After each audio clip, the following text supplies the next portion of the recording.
Welcome, everyone.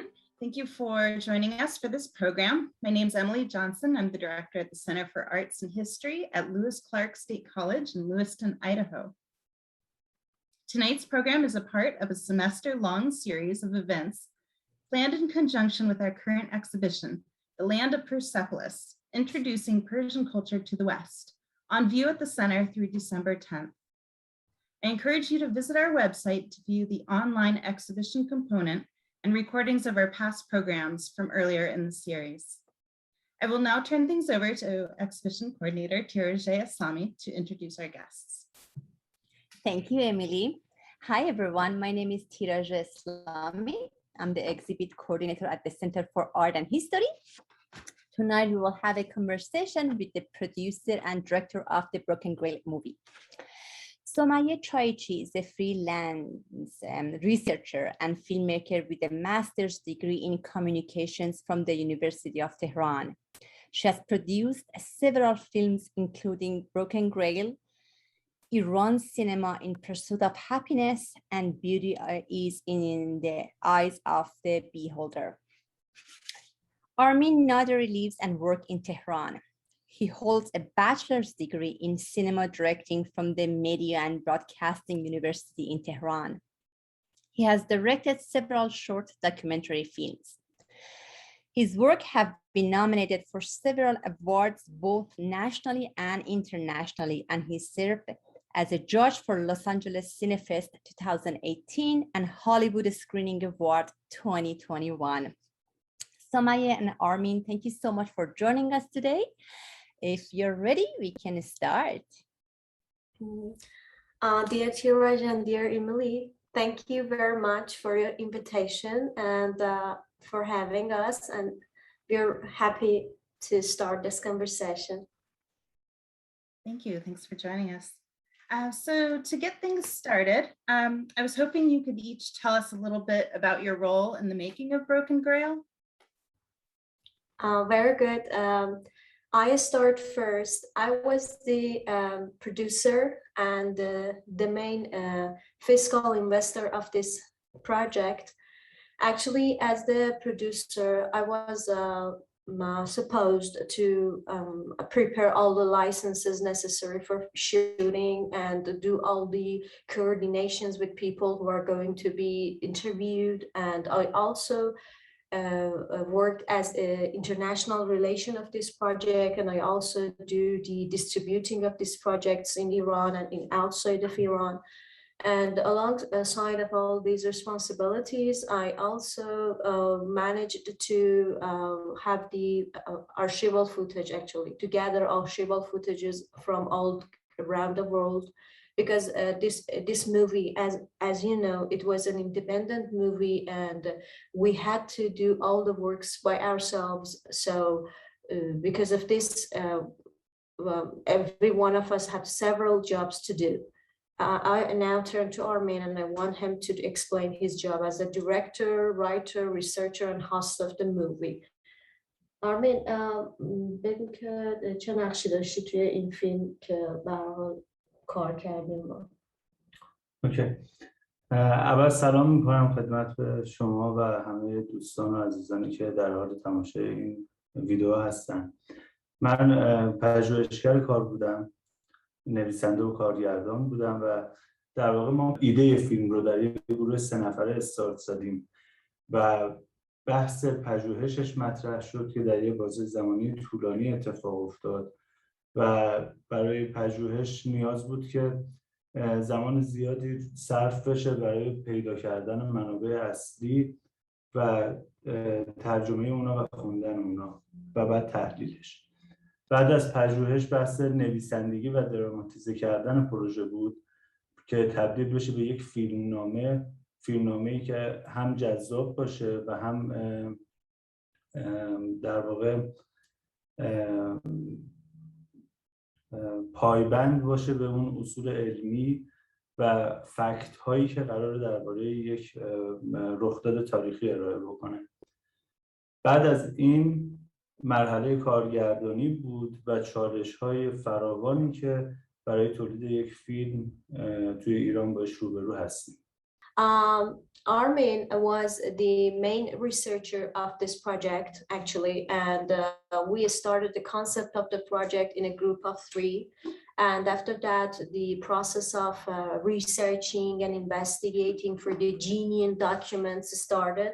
And it was hard because, you know, we do not have access to many documents in Iran. And actually, all the genuine documents are especially about Khayyam, are mostly Arabic. And finding them and translating them into Persian was a hard and long-lasting work.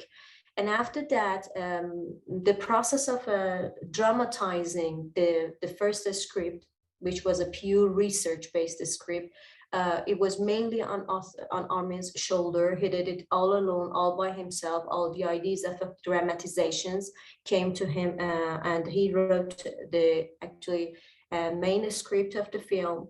And after the research of the film is done and the manuscript is actually ready, after I think that we have he revised the script 7 or 8 times, and after that he directed the whole process of the movie. And he actually, after finishing, he was the host in the movie, as you have seen. And after all this has been finished, he was the main editor of the movie, and all the editing of the movie all by himself. Wonderful, thank you. Okay. Where did you find the inspiration from the film, and why Umar Khayyam? اتفاق جالبی بود. برای عید نوروز رفته بودیم آرامگاه خیام توی نیشابور با خانواده. و زمانی که اونجا ایستاده بودیم داشتیم به این فکر می‌کردیم که خیام کیه و چرا خیام توی کتاب‌های درسی وجود نداشت.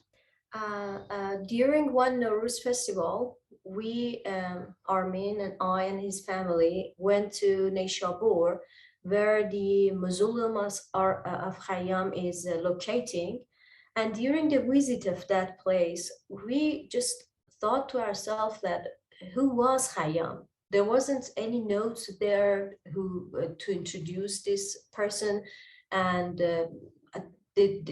I don't know whether you have seen this place before or no. The architecture of this place is wonderful. And we thought that, okay, who was this person that this architecture has been prepared for him?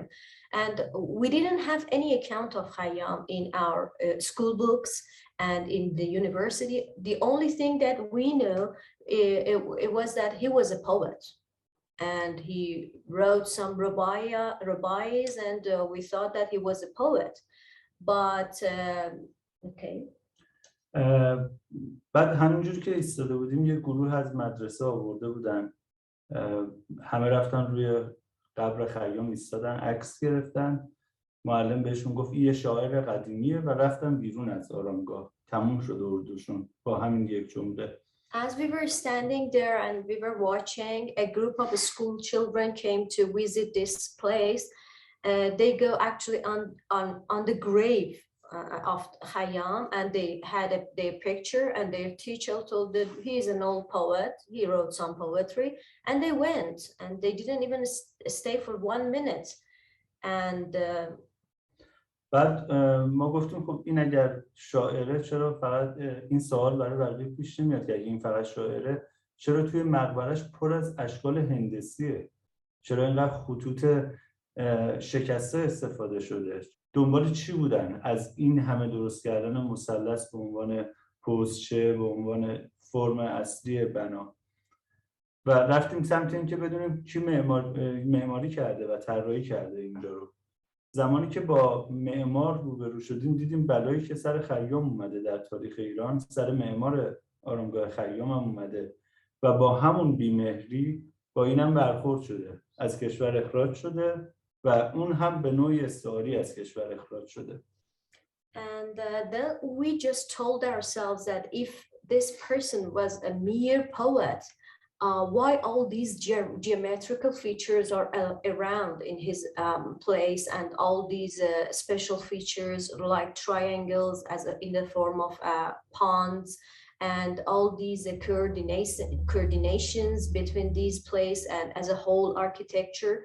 And then we just searched for the architect of the Khayyam's mausoleum, and then we find out that what happened to Khayyam during Iran's history, he's just wiped out. He's nowhere. It happens to his architect as well. Khayyam, in our opinion, Khayyam is exiled. He is exiled from his own country, his motherland. And this architect, Hushaim Seyhun, he was an exile too. And he was just kicked out of his country for no reason. And this makes us more actually persistent in making a movie which pay a homage to Khayyam and to this architect and to all unknown people who has done great things in Iran's history, and there is no account of them anywhere. Thank you. That's so fascinating and unfortunate that history is left out. I agree. Yeah. Yeah. We were curious to know how long the project took, months or years from the conception and early research phases to the completed film. چقدر فیلم زمان بود از ایده شکلیش، ایده اولیش تا زمانی که تمام شد؟ 8 سال. Actually, it took 8 years of our lives. We started the project at the first year of our marriage, and after 8 years, we managed to finish this project. Wow. Okay, great. Thank you. Okay. Next question. What went into your decision for casting? Why did you choose to show the behind the scenes footage as part of the documentary? Okay, I think this is again related to Armin mostly. چه چیزی باعث شد که این تصمیم رو برای کست جلوی دوربینت بگیری، یعنی چی میشه بازیگران، و اینکه چرا تصمیم گرفتی که فوتیجای پشت صحنه رو استفاده کنی به عنوان فوتیج داکیومنتری؟ اتفاقی که توی این 8 سال برای ما رخ داد اتفاق عجیبی بود. مجموعه‌ای بود از برخوردهای نامناسب و برخورنده در کنار برخوردهایی که آدم وقتی باشون مواجه میشد شگفت زده میشد. معمولا اون قشری از جامعه ما رو تشویق میکردن به این کار که دسترسی مثل خودمون دسترسی به منابع مادی کلان برای فیلمسازی نداشتن و افرادی بودن که تمام عمرشون رو توی کتاب سر کرده بودن برای اینکه بتونن یه قدم این جریان رو به جلو هدایت کنن. What happened during these 8 years for us was a mixture of fascinating and frustrating incidents. We received so many actually backlashes and not proper feedbacks from the people, actually I can say from the officials and authorities. And at the same time, we received a very positive and fascinating feedbacks on the people who are mostly researchers or the scholars who they themselves doesn't have any access to fiscal actually sources for making big budget movies. در نقطه مقابل کسایی که بر مسند یک کاری بودن، حالا یا مسئول یک حوزه مرتبط با تاریخ بودن یا مسئول نهادی مرتبط با فیلمسازی بودن، با ما برخورده خیلی بدی داشتن، تهدیدمون کردن بارها. شما کی هستین؟ چرا اصلا درباره خیام کیه که میخواین دربارش فیلم بسازین؟ یه آدم زنباره است، یه آدم فاسده، چرا نمیدونم درباره فلان کسکی که ما تاییدش میکنیم این کارو نمیکنیم؟ حتما شما یک نیت بدی دارین. و یکیشون تهدید کرد، گفت حتی اجازه نمیدم یک سپاهی وارد آرامگاه بکنید و اگر بخواید این کار رو بکنین علم میکنم فلان کار رو بهتون انجام میدم. Actually, those I mentioned those authorities. They were mostly the officials of the organizations related to history or even filmmaking, they didn't receive this idea very well. They asked us why you are making for Khayyam. Who was he? He was a poet, he was a womanizer, he was a drunk person, and we do not actually credit him. Why you are actually making a credit for him? Come make a movie for a person that we say.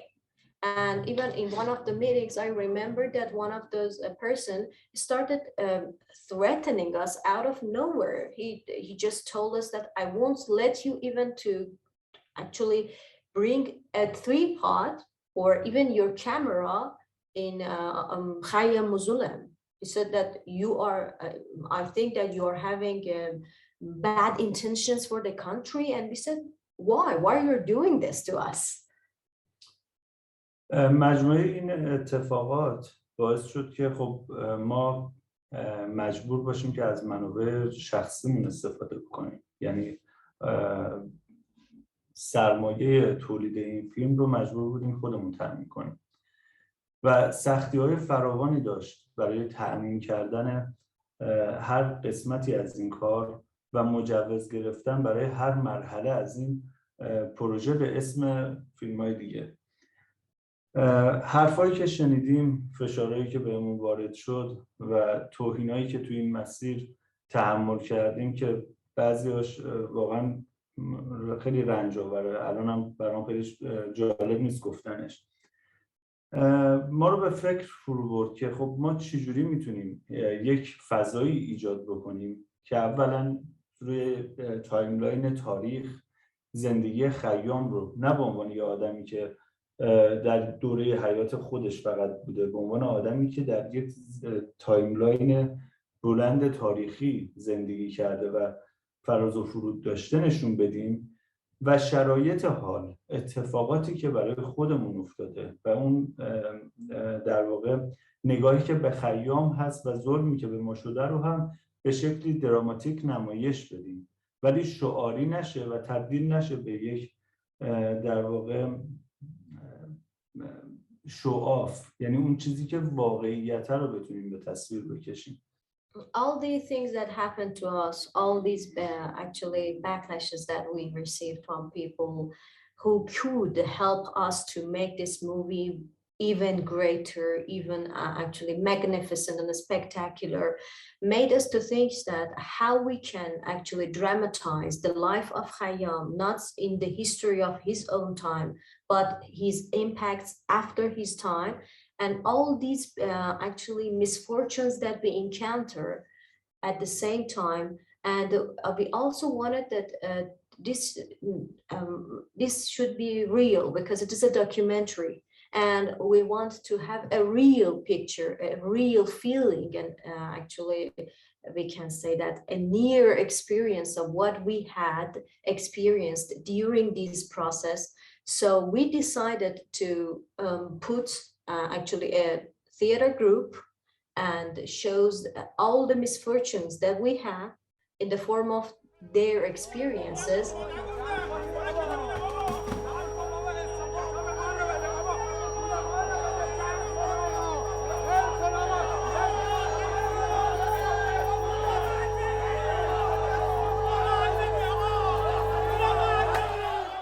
And at the same time, some of the historical footages can be gotten from this their performances as well. ما نیاز داشتیم که هم با مخاطبمون به صورت بیواسطه ارتباط برقرار کنیم، هم مخاطب رو به نوعی سرگرم کنیم تا یک سری مفاهیم فلسفی و احتمالاً برای جامعه امروز سخت یا خسته کننده رو بتونه پذیرش داشته باشه و ببینه و یه مقداری سرگرمش کنه، به بهانه اون سرگرمی مطالب رو در اختیارش قرار بدیم. خب مجبور بودیم که تایملاینمون رو به شکل متفاوت ببندیم توی فیلمنامه و بریم سمت یه ساختار یه جورایی بشه گفت خود ساخته. اول رفتم سراغ کتاب استاد بیضایی و با خوندن اون کتاب ایده این به ذهنم رسید که خب من میتونم شرایطی رو نشون بدم که پشت این ماجراست.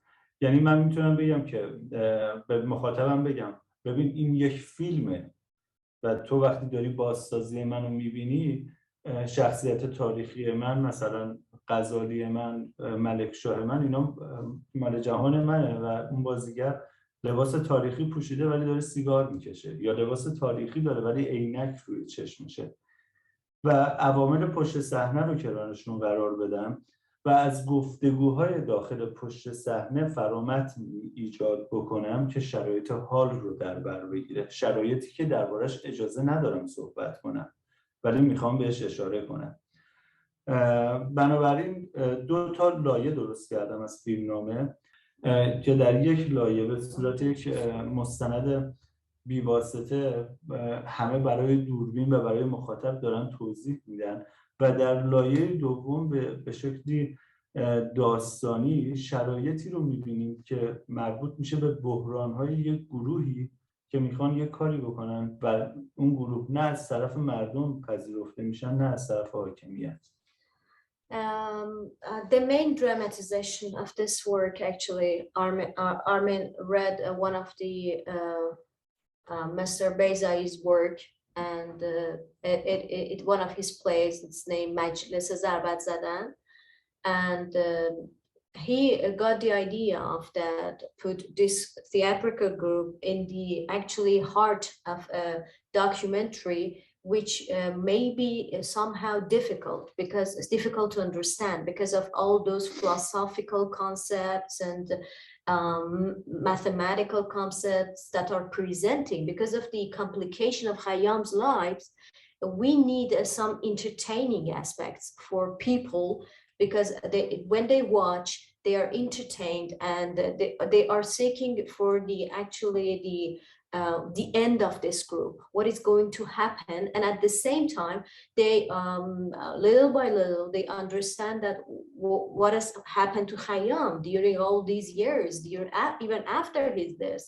He was not received in his own country, and he was introduced by some European scholars to Iran and then come back to Iran as well. And we show this theatrical group, which is representing us as a group, that their work is not either accepted by people or the authorities. Thank you. That's actually really fascinating to hear.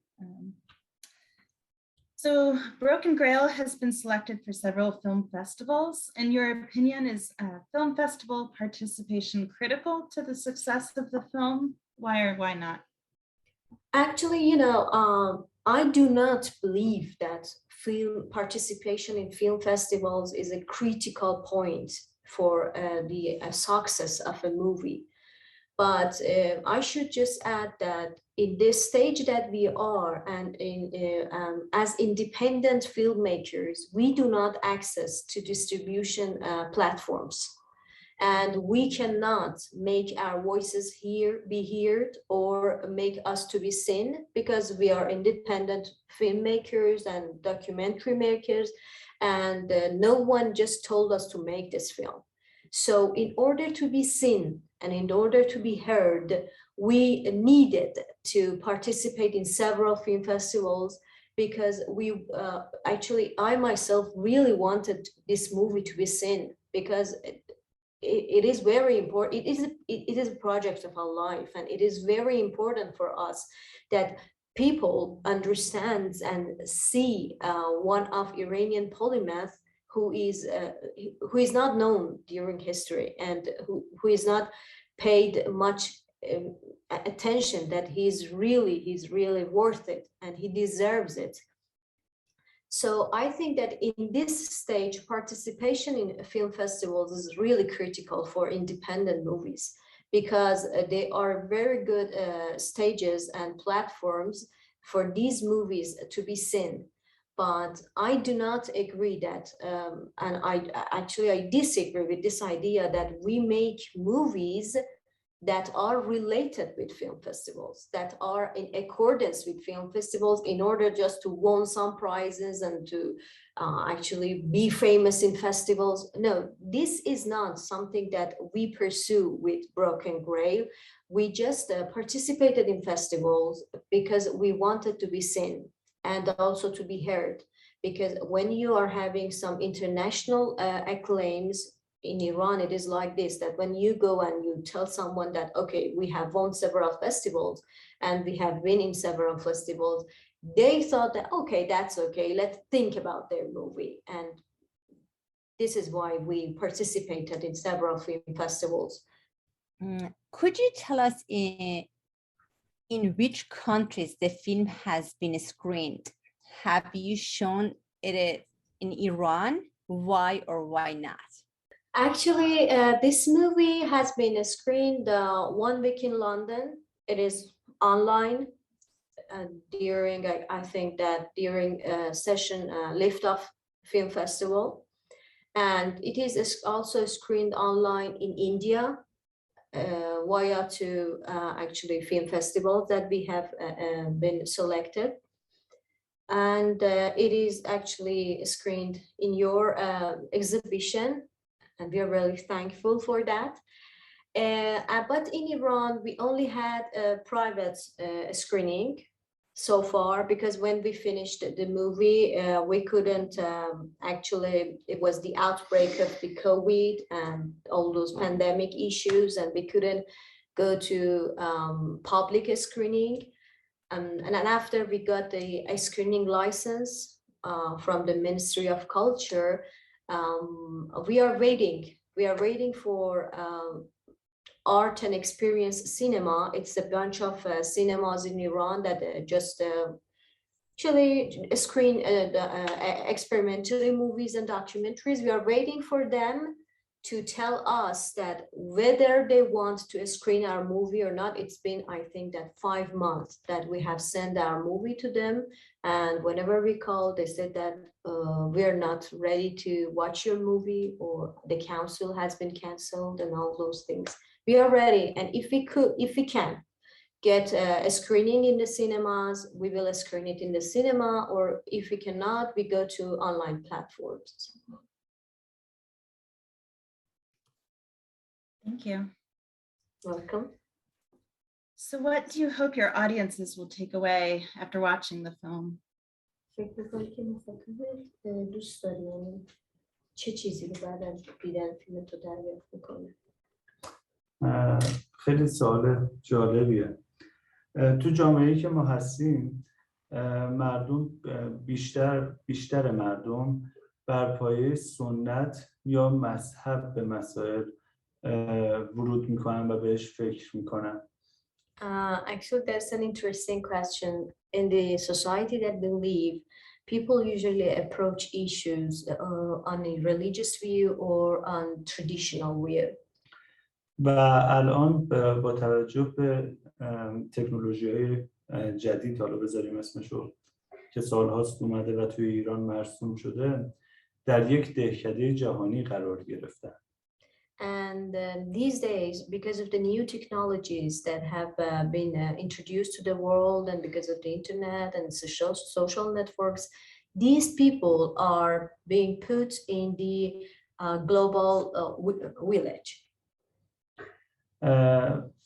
خیلی این دوره شبیه به دوره‌ای که ما توی زمان قاجار تجربه کردیم از نظر برخورد با یک سری از پدیده‌ها و مسائل، و همین اتفاق در طول تاریخ هم رخ داده توی ایران.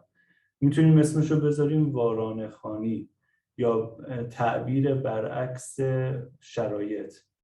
And this experience that have been we had during the Qajar dynasty as well, when some modernistic innovations has been introduced to Iran, and there has been some misunderstandings and misinterpretation of these innovations. خیام تو چنین شرایطی زندگی میکرد، شرایطی که شباهت‌های زیادی به شرایطی داره که ما الان توش هستیم و داریم تجربه میکنیم. Khayyam also lives in the same conditions. his conditions, his era of living had the same conditions as we have today. توی این فیلم چیزی که ما می‌بینیم اینه که خیام در دوران جنگ‌های صلیبی، اتفاقای وحشتناک اون دوران، خفقان، سلطه خرافات و هزاران مسئله دیگه که بسیاری شبیه به الانه، با تکیه بر علم، خرد، اندیشیدن و نگاه در واقع علمی، یعنی روش فکر کردن علمی، تنها کسیه که از بین 5 نفری که توی فیلم به عنوان افراد خیلی برجسته داره معرفی میشه، سربلند بیرون میاد از اون اتفاقات تاریخی. Actually, Khayyam, during some events, so like as crusades or all the things that he experienced during those times, he could pass through this era successfully only through science and scientific approach and free thinking and actually thinking by itself. And he was the only person out of those 5 prominent people who are introduced in this movie who are at the same era with Khayyam that he remained till today, and he had a long-lasting impacts on societies. ما دوست داریم که به مخاطبمون نگیم که این درسته، این غلطه، کاری که مثلا غزالی توی فیلم میکنه. دوست داریم بهش روش فکر کردن رو بگیم، روشی که خیام انتخاب میکنه و در اون دوره جواب میگیره و به نظر میرسه که الان هم با اون روش میتونیم به نتیجه مثبتی برسیم. We actually wanted to our audiences learn thinking, free thinking, and learn criticizing. We do not want to tell them that, okay, this is true and this is not true. Like, for example, what Ghazali did during his time. He just preaching the trueness and he thought that he was the emblem of truth. No, we don't want this. We want to show them the way to thinking, especially free thinking, and the way to criticizing the things that had been accepted during years and no one dares to talk about it.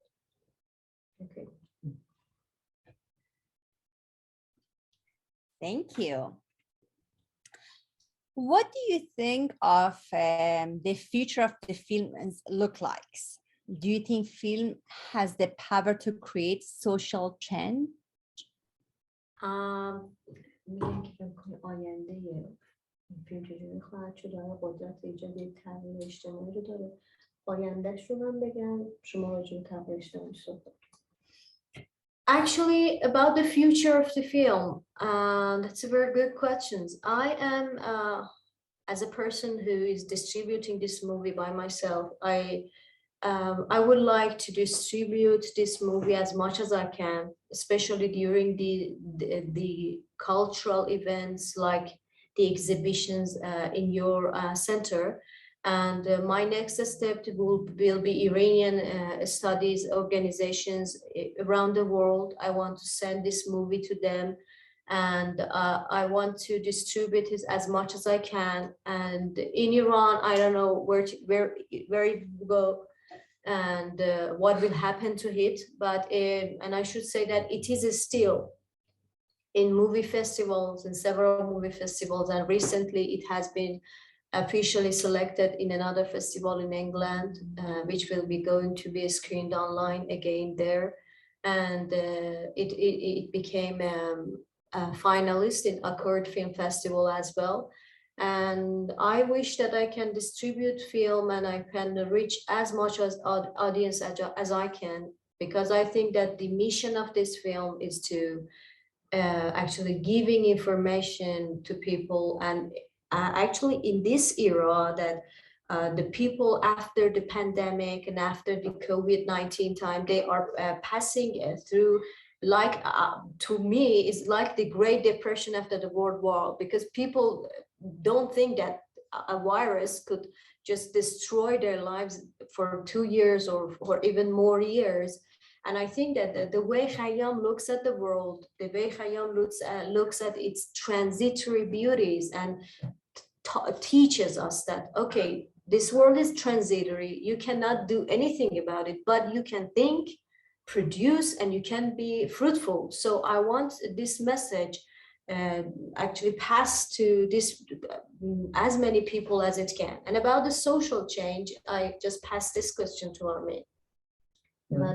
تغییر اجتماعی میتونه ایجاد بکنه؟ اینکه بگم این فیلم قراره با فقط همین فیلم تاثیر اجتماعی گسترده‌ای بذاره ادعای گزافیه، از این جهت که ما وسط یک میدونی قرار داریم که از هر طرف داره یک صدایی میاد و رسانه اجازه شنیده شدن بعضی از صداها رو نمیده. شما فکر کنید که وسط یه عالم کامیون واسطین که دارن نویز ایجاد میکنن و یه نفر داره برای شما از تاریخ میگه.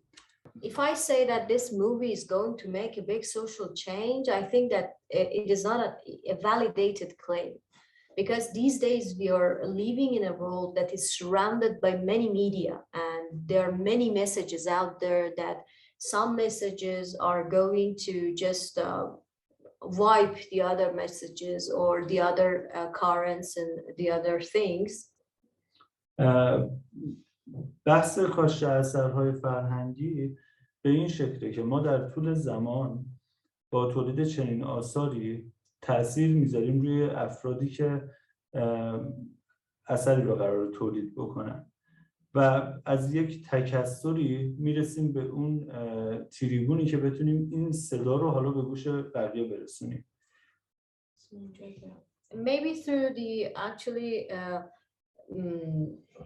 cultural cultivation effect, we can say that during a time when we make some movies like this and some actually works like this, we could impact on people who are our audience and at the same time who are going to make movies. And this whole process maybe can get us the tribune that we want to actually talk from and we want to send our messages from. و در قدم اول دوست داریم که به این فکر کنیم که عینک تفاخر رو از روی صورتمون برداریم و با نگاه درست، صادقانه با تاریخ و با شرایط حال روبرو بشیم، امکان سنجی بکنیم که ما در چه موقعیتی با چه امکاناتی چه توانی داریم برای انجام کارها. And in the first step, we want to actually just wipe this illusion that history is great, and we want to connect history to the present time, and at the same time we want to see what are our facilities and what are our possibilities and what can we do with them, and we want to produce something that can have a lasting effect actually. It kind of leads into this one. So I was very curious. Omar was portrayed as a protector of science in the film.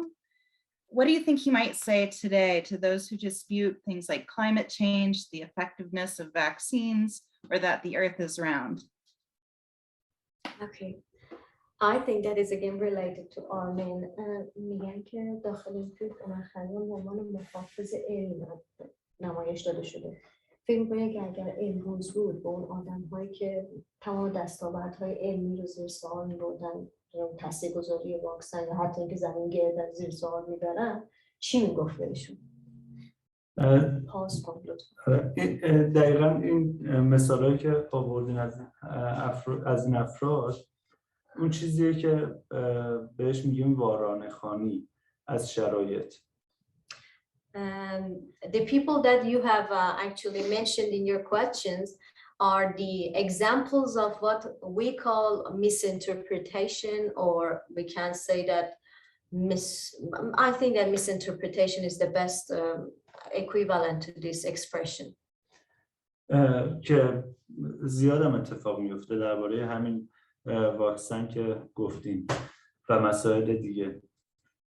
به نظرم اگر خیام الان وجود داشت که خب افرادی شبیه به خیام خیلی زیاد هستن الان، قطعا به این افراد یاد میداد که روش فکر کردن و روش مواجهه با مسائل رو در خودشون تغییر بدن، از تخیلی که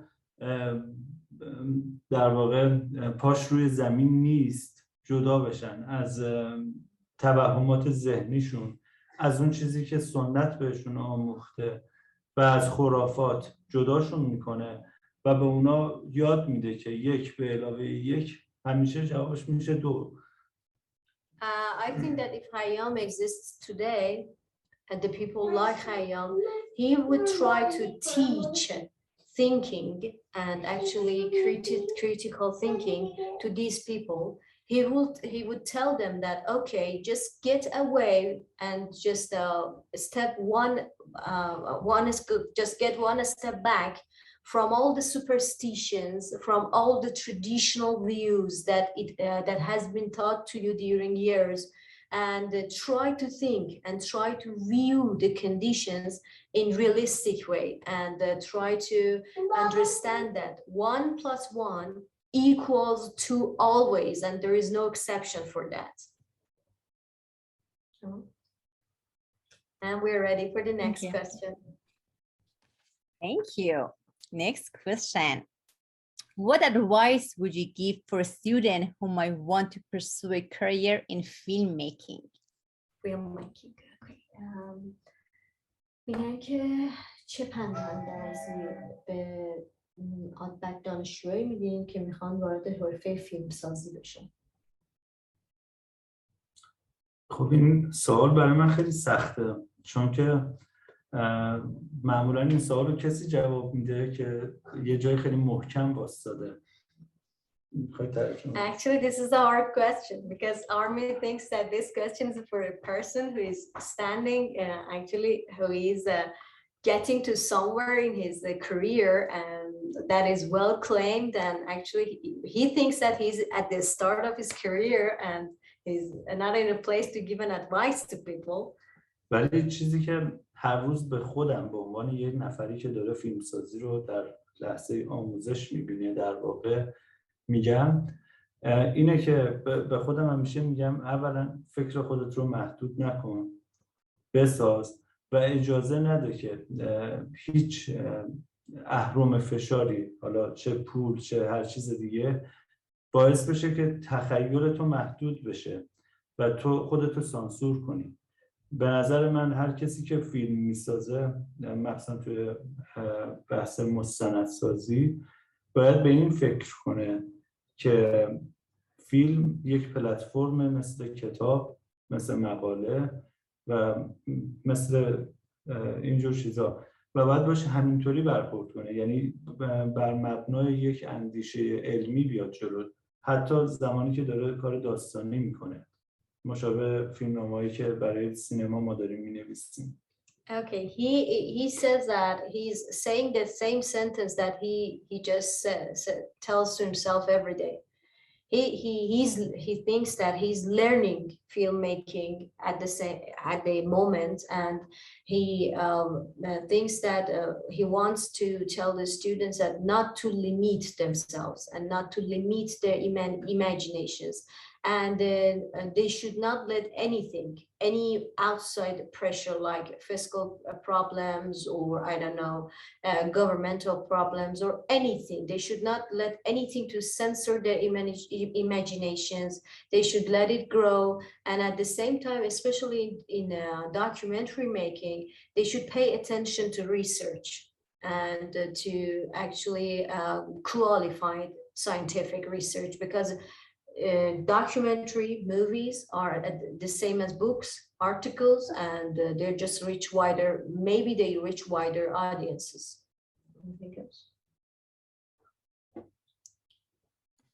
Thank you.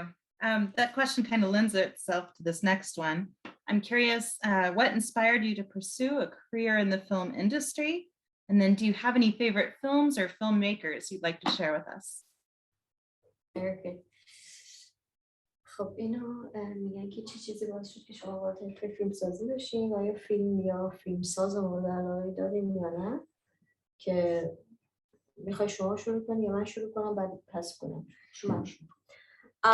Actually filmmaking for me was something like a lifelong story because when I was a kid I was super imaginative. I imagine everything. I put myself in the shoes of every characters in the movies, and I started with the stories. Actually, I wrote the stories when I was little, and then I continued studying English literature at the university in the bachelor degree, and then I go straight forward to work, and I started to work in some companies who are related to filmmaking.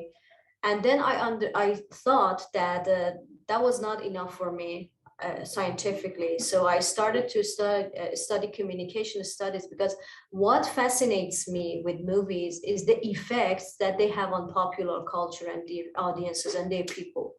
It is very interesting for me. It is very fascinating that this tool is very powerful. This media has long-lasting effects on people. So this is the main place that I would like always to work with and to work on.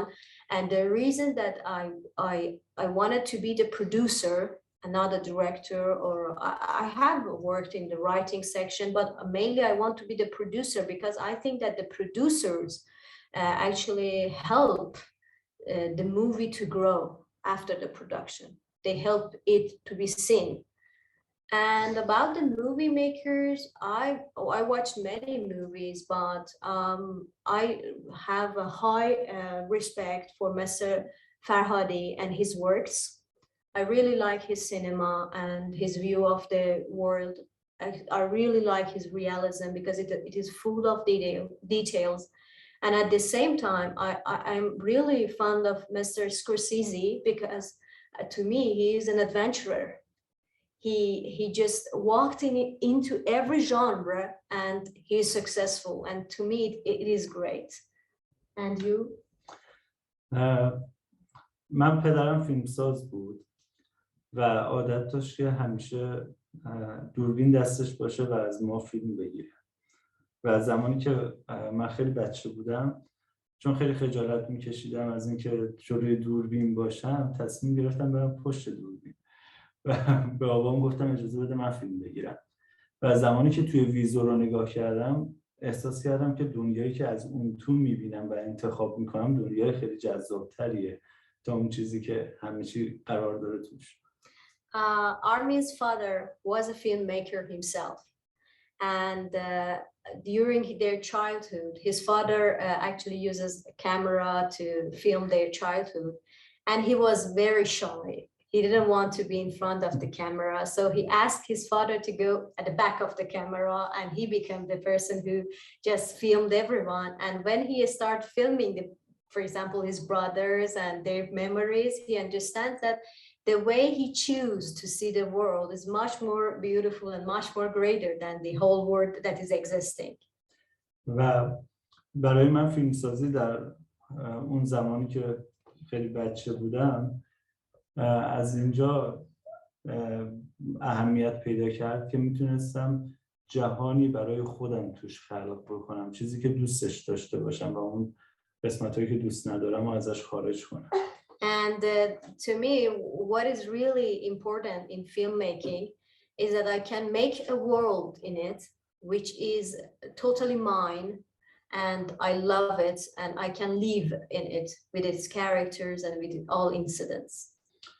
و درباره علاقه به فیلمسازای دیگه، چیزی که دنبالش هستن فیلمسازایی هستن که تجربه‌های متفاوتی کسب میکنن، توی یک ژانر نمیمونن یا دستشون رو روی یه دونه نوت نمیگیرن و تکرار کنن، سعی میکنن تو جهانهای مختلف وارد بشن و شاید از نظر پی و بن یه نگاه خاص رو داشته باشن، ولی سعی میکنن در ژانرهای مختلف اون رو پیاده بکنن، مثل کاری که مارتین اسکورسیزی میکنه یا اسپیلبرگ انجام میده. به نظرم خیلی اتفاق جذابیه.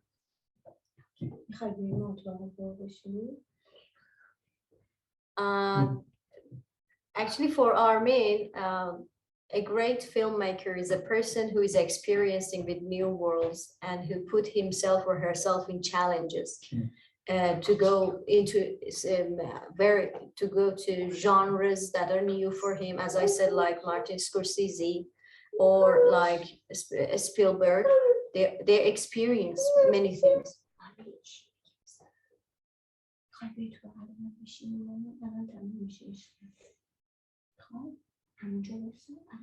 اینا از چالش کار کردن ماست در شهری. Almost done. We have one last question, right, Emily? Yeah, it's early in Iran. It's 8 in the morning, right, on weekend. Yeah. Okay.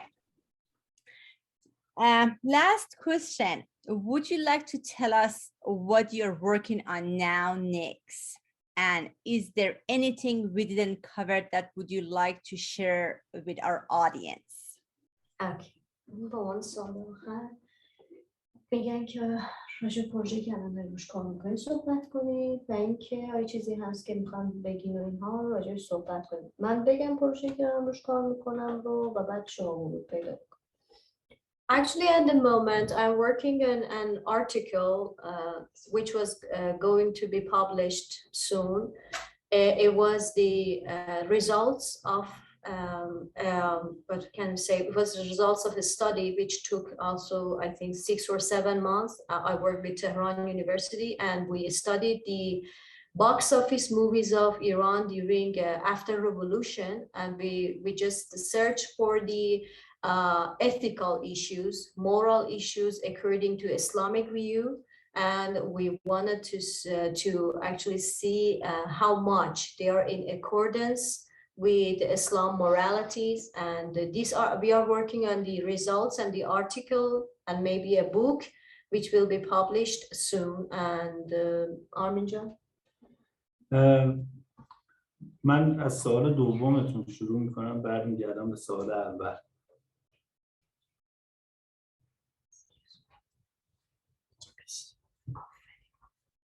Okay, he start with the second question first. ما به خاطر تولید فیلم جام شکسته محدودیت‌هایی برامون به وجود اومد، محدودیت‌هایی که قبلا بود الان تشدید شده. Because of producing Broken Grail, we face some restrictions in Iran, some restrictions in filmmaking, and which is imposed from the authorities. تقریباً 3 سال روی یک فیلم سینمایی کار کردیم و مراحل پیش تولیدش رو انجام دادیم، اما در نهایت به ما اجازه تولیدش رو ندادن و از اون زمان تا الان 10 تا فیلمنامه نوشتم که تقریباً غیر از 2 تاش که مستنده بقیه‌اش بالای 70 صفحه فیلمنامه کامله به همراه دکوپاژ و استوری بورد و اینا، ولی هنوز اجازه فعالیت به ما نمیدن و یک جوری به صورت نیمه رسمی انگار ممنوع کار شدیم.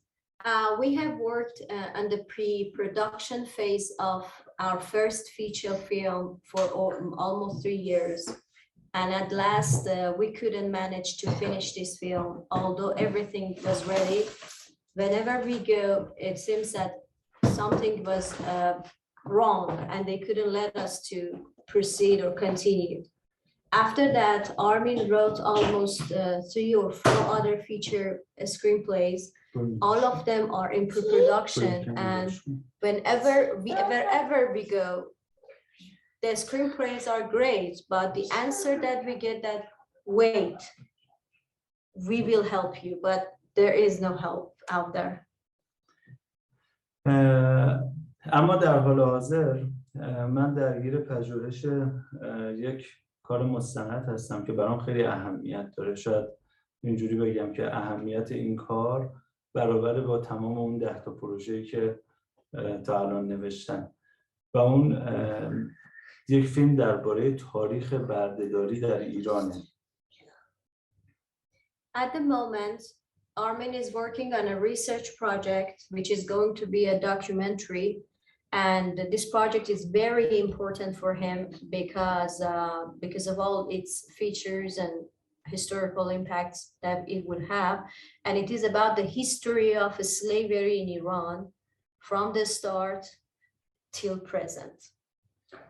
و بردهداری، پژوهش درباره بردهداری در واقع یه جورایی میشه گفت پژوهش درباره بشریتی که در ایران زندگی می‌کرده و یک وسیله مهمه برای درک شرایط حال.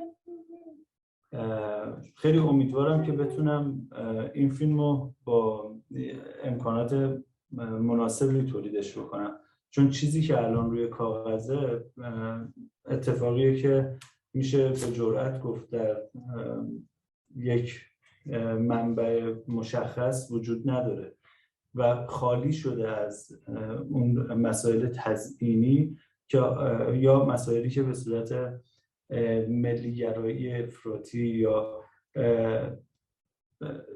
دینگرایی افراطی توی تاریخ وجود داره و شکل واقعه رو داره تغییر میده. Actually, Armin thinks that researching about slavery is just researching about humanity. And when you dive into slavery, you understand all those things that happen for human during histories. And this project is very important to him because he's trying to portray a very unbiased and objective view of slavery, apart from a fanatic nationalistic view or apart from fanatic religious view. And he hopes that he can have the proper equipments and the proper resources to make this film in the way that he wants.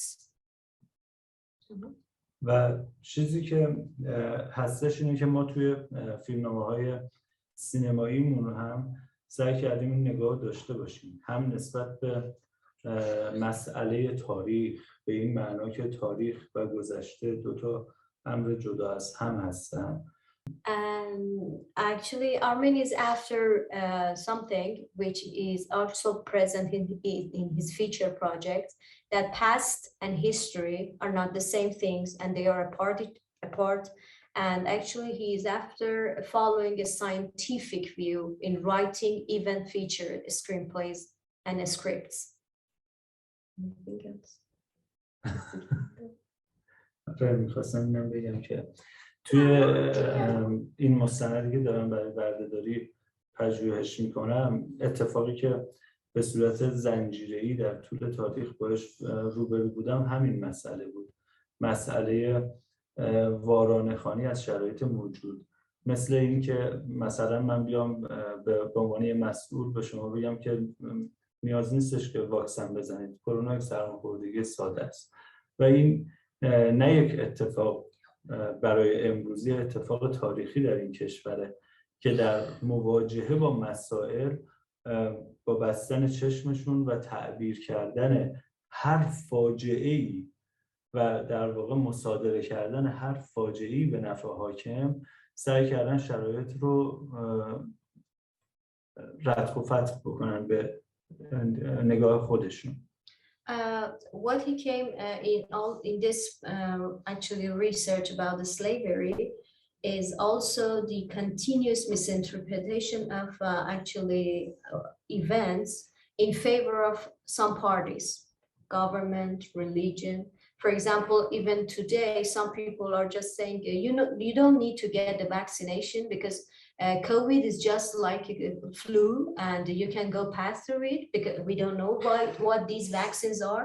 They're just misinterpreting the present conditions in favor of their own views and in favor of, for example, their own standing. And in Iran, during many years of its histories, the authorities, whether religious or government or tradition, they all the time misinterpret the conditions in favor of their own. For example, they say, okay, it's not a big deal. It's just, for example, I don't know, it's a natural disaster. If it's an earthquake, it's a natural disaster. They don't talk about real issues. و نشانه های این برخورد به شکلی استعاری و طنز در زندگی روزمره مردم حداقل اطراف خودم رو بخوام بگم وجود داره. اینجوری که اگر یک چراغ توی خونهشون خراب میشه، این چراغ تا ابدیت اون خونه خراب هست. کسی به فکر تعویضش یا تعمیرش نمیفته. This is actually a historical satire because it runs in our lives. Actually, if something is broken in our house, or I mean in Iranian's house, no one is going to fix it. And if they can fix it, they will, but no one is going to call, for example, a plumber or someone from outside the house who knows the job to come and fix it. For example, you can see actually a broken door is broken for like ages, and no one is come to rescue that door because the father of the family or the head of the family will fix it one day, but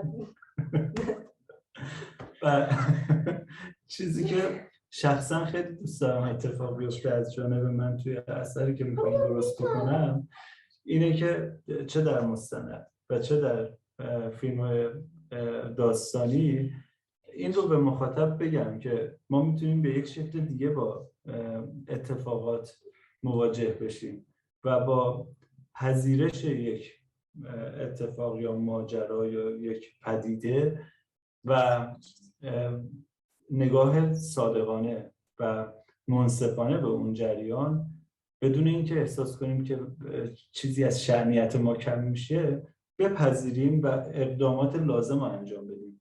نه اینکه ذات همایونی من ایجاب میکنه که هیچ گزندی به من وارد نشه و همه چیز زیر نظر من داره اتفاق میفته و خوبم از شما فکر میکنیم بده.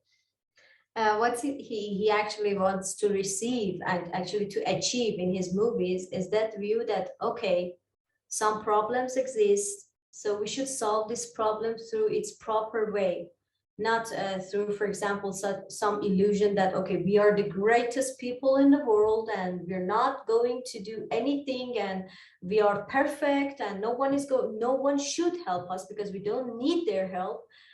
We should seek help whenever it is needed, and we should view the problems and the issues in the right manner. و برای این کار گاهی وقتا نیاز هست که به گذشته برگردیم به مفاهیمی که شنیدیم و پذیرفتیم برگردیم و بپرسیم اینا چی هستن و این سوال و در واقع تمام این پرسش‌هایی که با چه شروع میشه اون چیزیه که خیام هم به ما آموخته و شاید بتونم بگم درسیه که من از خیام یاد گرفتم در طول این سالها که در مواجهه با مسائل آیا باید بپذیرم، آیا باید رد کنم یا باید استنتاج کنم و ازش سوال بپرسم که تو چی هستی اصلا؟ چرا اینجوری شده و چه کار باید بکنیم در برابرش؟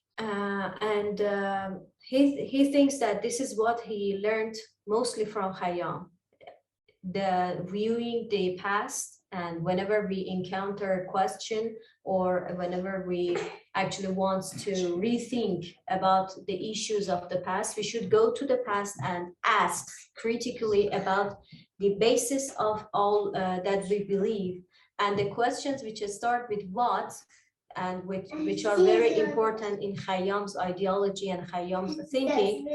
These questions are helping people to understand and to identify themselves, their positions, and actually to interpret the issues critically and rightfully. Thank you very much. Thank you for your center to have to actually give us this opportunity and give this opportunity to our movie to reach some audiences. And I would like really to thank you and Emily for all your helps during these times. And thank you. Any question, any points? Thank you so much. Thank you so much. It was great. And please Emily, thank what your happened? son for his patience. Yeah. You're welcome. Okay. Armin, don't forget to reach out to Handyman when you need it.